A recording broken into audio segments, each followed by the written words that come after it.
Billy Butcher's secretly planning something huge. From turning on his own team to unleashing a weapon meant to wipe out every supe on Earth, here's what Butcher really has planned. Billy Butcher's plan was never just to kill Homelander, and that's the first thing that a lot of people get wrong. Many of us look at Butcher and see a simplistic and hate-filled revenge story, and sure, that's part of it, but only the first part to a larger plan. Revenge lit the fuse, but it was never meant to be the finish line. In the comics, Homelander is the obsession sitting right on the surface, the face of everything Butcher hates, the name he keeps circling back to, the target his whole life starts bending around. But once the story reaches its final arc, it becomes obvious that Homelander was only the first half of what Butcher was really driving toward. The second half is way uglier, wider, and a lot more revealing of who he really is, showing a side to him that nobody, not even his friends, knew about. To understand his insanely violent endgame, it helps to go back to what made Butcher who he is in the first place. This is someone shaped by violence and aggression long before superheroes entered the picture. He grows up in a brutal home, forms a close bond with his younger brother Lenny, and then finds the one real source of happiness in his life through Becky. She isn't some side detail in his story. She's the center of it, the beacon of light in a dark and abusive home. She's the reason he ever had anything close to a normal life.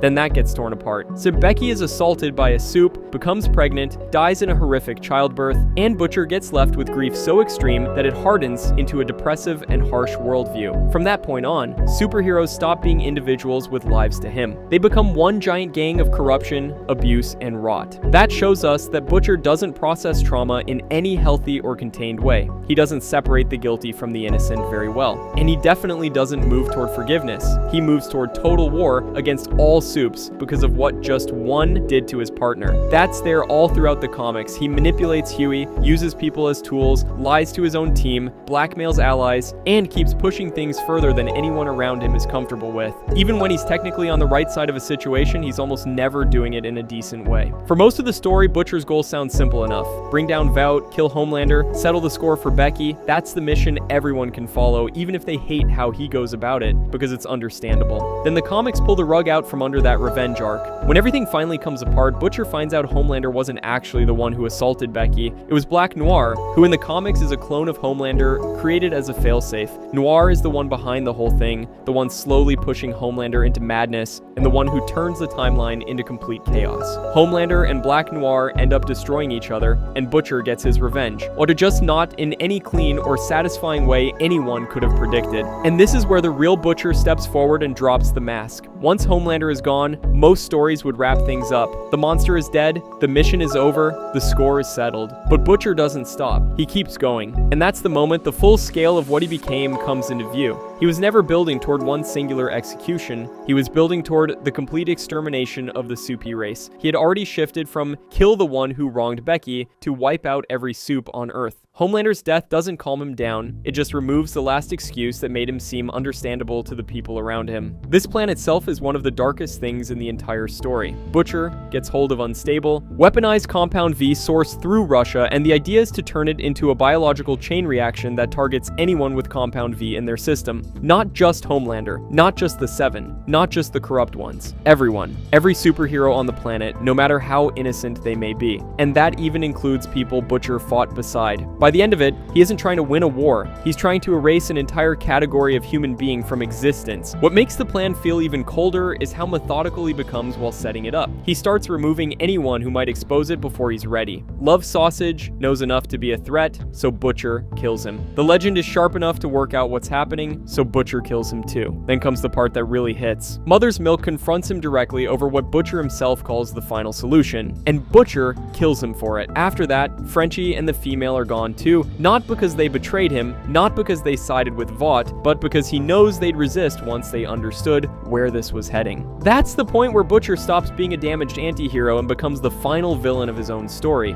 He turns into a serial killer of his own friends and allies. Even then, the writing leaves one crack in him. He doesn't kill Huey. This is because Huey is the one person that Butcher leaves alive because he reminds him of Lenny, and because somewhere under all of it, Butcher knows Huey is the kind of person who might actually stop him. That's the twisted tragedy of how this ends. Butcher is trying to carry out mass murder, but some part of him still wants a better man to get in the way before he finishes it. He can't stop himself, so he leaves the door open for Huey to do it for him. A final confrontation on top of the Empire State Building says everything about both of them. Huey rushes him to stop the detonator later, things go wrong, they both end up badly hurt, and Butcher is left helpless before he can finish the job. In those last moments, he finally says the truth out loud. Huey was never just a recruit. He was chosen because he reminded Butcher of Lenny, and because he represented the one moral line Butcher himself could never hold. He even admits his own team would have died anyway once the plan went off, and that he never meant to personally kill them the way he ended up doing. That confession doesn't redeem him, but it does explain his actions. He knows exactly what he became and left Huey alive because he despises it all. Then comes one of the most important lines in the whole ending. When Huey asks if all of this was for Becky, Butcher says no, it was for her memory. That sounds like the same thing, but it changes everything. Becky herself is long gone. What's left is Butcher's idea of her, his grief, his rage, and the story he's been telling himself for years. By that point, he isn't honoring Becky. He's worshipping trauma. He's using her memory as fuel for a crusade that grew way beyond the original wound a long time ago. The revenge is no longer personal in any ordinary sense. It turned into ideology somewhere along the way, and he either never noticed or stopped caring about the difference. Even Butcher's death fits that same pattern. He can't stand the idea of being arrested and left alive after failing, so he manipulates Huey into killing him with one last lie, one last push, one last act of emotional cruelty aimed at someone he genuinely cares about. That's who Butcher is, all the way to the end. Smart, ruthless, and completely incapable of leaving things in clean hands. He dies smiling because his worst impulse didn't fully win, but also because he still got to control the shape of his own ending instead of rotting in a cell. Huey stops the genocide, deactivates the hidden weapons, and the world avoids the absolute worst version of what Butcher had planned. But the damage is already enormous, because by then he's destroyed nearly everyone closest to him. Now when it comes to the show, that's where it gets genuinely interesting. The core question fans keep asking is how much of that comic ending the series can adapt without copying it outright, because the show has already changed a lot of the pieces. Black Noir in the show isn't the same character as the comic version at all.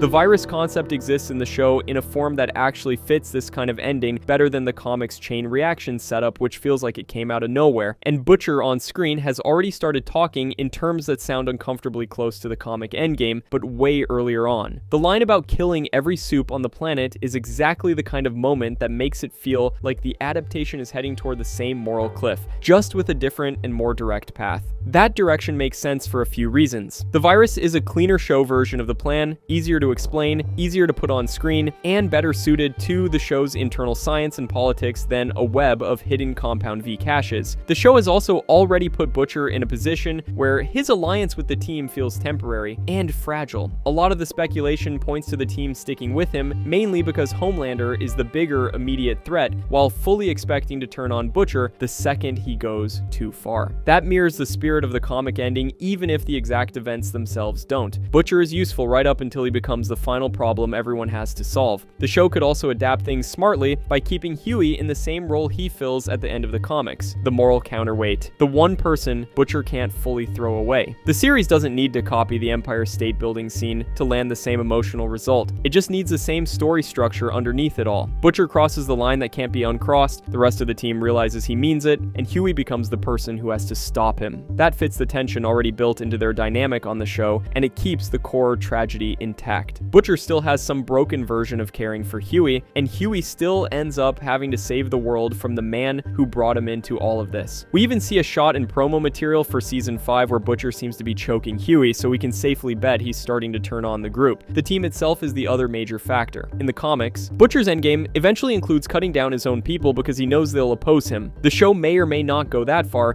but the collision course is already there even if we don't have a ton of time. If Butcher really wants every supe dead, that puts him directly against Starlight, Kimiko, A-Train, and anyone else who complicates a clean human versus supe divide. That's why this ending works so well. It forces the story to ask whether Butcher actually hates the abuse of power or whether he hates the existence of supes as a concept. The comic's answer is brutal. By the end, he can't tell the difference anymore, and he stopped trying to long before anyone around him realized it. All we can do is wait for season 5 to release and answer the complex questions for us. While things seem to be on roughly the same course, they always put a spin on the story, so we might be in for an explosive surprise. But what do you think of all this? Is he gonna die like the comic, or will his plan fully succeed and he'll escape capture? Let us know what you think in the comments, leave the video a like if you enjoyed, and subscribe for more awesome Invincible content.